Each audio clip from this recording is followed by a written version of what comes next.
திரு Constantine. முதலில் மாண்புமிகு முதலமைச்சர் அவர்கள் இன்றைக்கு நேரடியாக சென்று பிரதமர் மன்மோகன் சிங் அவர்களுக்கு அஞ்சலி செலுத்தியிருக்கிறார். போவதற்கு முன்னால் அவர் கொடுத்ததில் ஒரு வார்த்தை, அவர் தமிழ் மக்களோடும் தமிழகத்திற்குமான திட்டங்களோடு அவர் நட்புறவோடு இருந்தார்.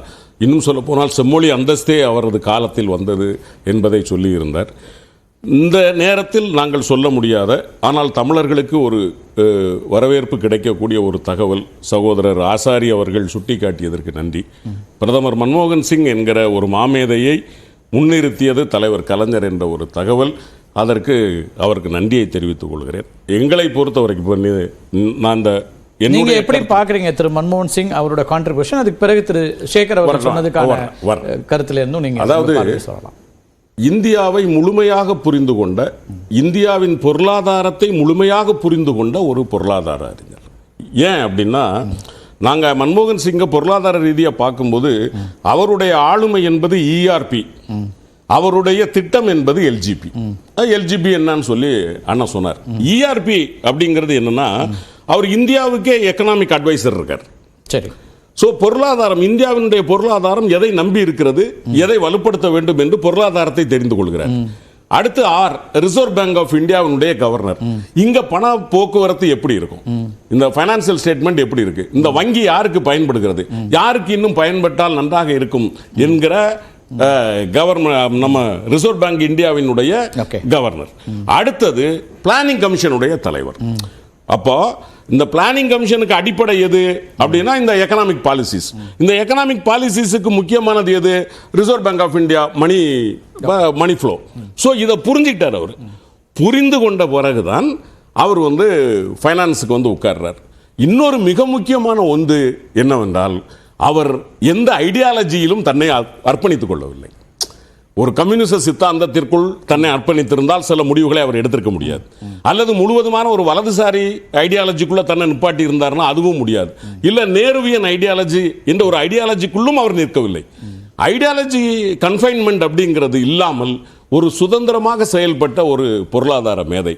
அதனாலதான் ரிஃபார்மரா ஃபினான்ஸ் மினிஸ்டரா இருந்தாரு. ஆனா பிரைம் மினிஸ்டரா அப்படி அவரால் இருக்க முடிஞ்சுதாங்கிற ஒரு கேள்வி, அல்லது ஒரு ஃபேஸ்லெஸ் பிஎம்மா இருந்தாரு அப்படின்னு ஒரு, அதாவது நீங்க சொன்ன அந்த வார்த்தை, நிறைய விஷயங்கள் அவர் ஒரு ஃபினான்ஸ் மினிஸ்டரா என்னெல்லாம் செஞ்சிருக்காரு.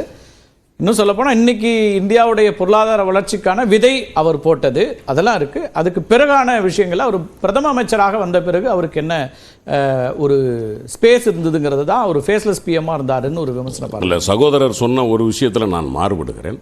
என்ன அப்படின்னா, மீடியாக்கள் திரும்ப திரும்ப நீங்கள் ரிமோட் கண்ட்ரோல்டு பிரைம் மினிஸ்டரா என்ற கேள்வி கேட்கிற போது தான் அவர் சொல்லுகிறார், இன்றைக்கு இருக்கிற மீடியாக்கள் எதிர்க்கட்சிகளை விட எதிர்காலத்தில் வரலாறு என் மீது கனிவுடன் இருக்கும் என்று சொன்னார். நிஜம்.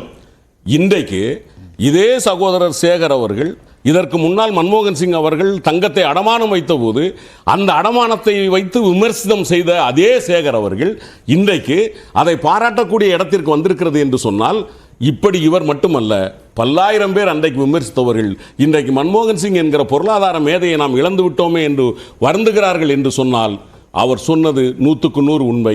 அன்றைக்கு மீடியாக்களோ எதிர்க்கட்சிகளோ அவர் மீது காட்டாத கருணையை இன்றைக்கு வரலாறு அவர் மீது காட்டிக் கொண்டிருக்கிறது.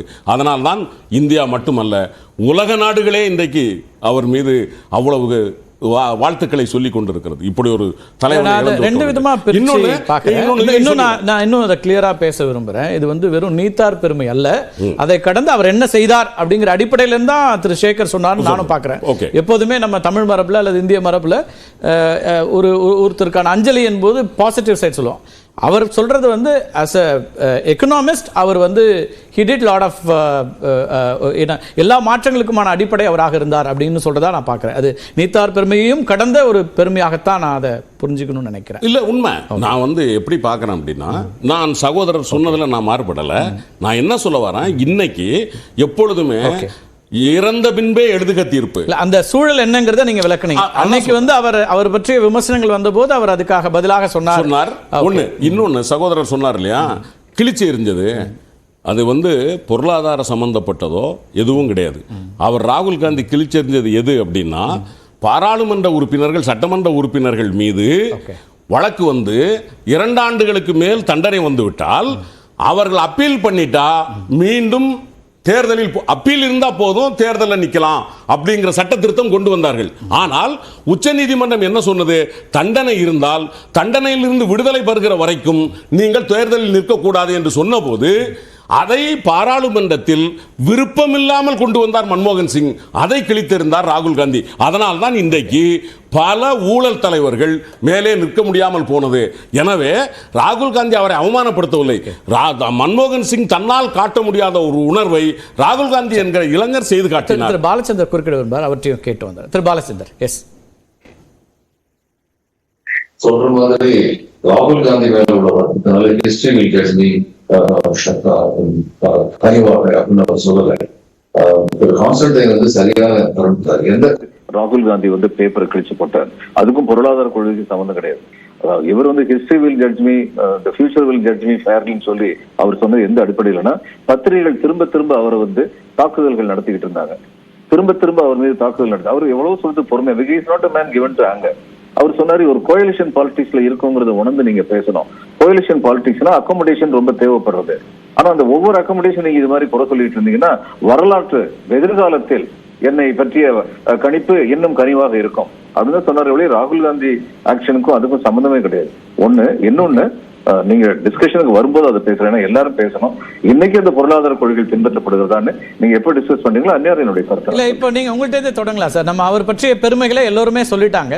நீங்க அந்த பாதையில் நம்ம பயணிக்கிறோமா அப்படின்னு நம்ம பேச இல்ல, அந்த பாதையில பயணிக்கல. இவங்க அந்த பாதையை நாசம் பண்ணிட்டு இருக்காங்க. அதுதான் உண்மை. நான் இதை சொல்ல வேண்டியதில்லை. உடனடியா வந்து அமிர்த கால ஆரோக்கியன்னு சொல்லுவாங்க, அமிர்த காலம் வருதும்பாங்க. இந்த மாதிரிலாம் பேசத்தான் தெரிஞ்சது. நான் ஒண்ணு திரும்ப திரும்ப சொல்றேன். இந்த டைரக்டரேட் ஆஃப் ஸ்டாட்டிஸ்டிக்ஸ் அப்படிங்கிறது பொருளியல் இது இயக்ககம்ங்கிறது வந்து கவர்மெண்ட் ஆஃப் இந்தியா கீழே இருக்கு. அவங்களுக்கு கீழே உள்ளவங்க தான் சொல்லியிருக்காங்க. இவங்க வந்ததுக்கு அப்புறம் 2014 இவங்க வந்ததுக்கு அப்புறம் ஒரு வருஷம் வந்து எக்கானமி வந்து நல்லா போய்கிட்டு இருந்தது. இதனால அது வந்து அங்க ஏற்கனவே பண்ணி வச்ச காரியங்கள்னால விளைந்த விளைவு. ஆனா அதுக்கப்புறம் எக்கானமி ஸ்லைடிங் டவுன். இவங்க எல்லாரும் பொய் சொன்னாங்க. கொரோனா வந்ததுனால நம்ம எக்கானமி கீழே போயிடுச்சு. கொரோனா வர்றதுக்கு முன்னாடியே கீழே போயிடுச்சு. அதுதான் உண்மை. டிமானிட்டைசேஷனை பத்தி இவங்களுக்கு ஒரு ஒயிட் பேப்பர் கொண்டு வர தைரியமே கிடையாது. ஏன்னா அது முழுக்க முழுக்க ஃபெயிலியர். அதை பத்தி இவங்க பேச மாட்டாங்க. ஒரு நாட்டுடைய பொருளாதார வளர்ச்சிங்கிறது வந்து நான் வந்து என்னுடைய ஆசைக்காக வேண்டி பொருளாதாரம் பிரமாதமா வளர்ந்திருக்குன்னு சொல்றதுல பொருளாதாரம் வளரல. பொருளாதார வளர்ச்சியை பற்றி கணிப்பவர்கள் அரசிலேயே இருக்காங்க, வெளியிலே இருக்காங்க. அந்த கணிப்பு என்ன சொல்லியிருக்குங்கிறது நிச்சயமா பார்க்கணும். விவசாயிகளை பொறுத்த மட்டும் என்ன சொன்னாங்க? வருமானத்தை ரெட்டிப்பாக்கணும்.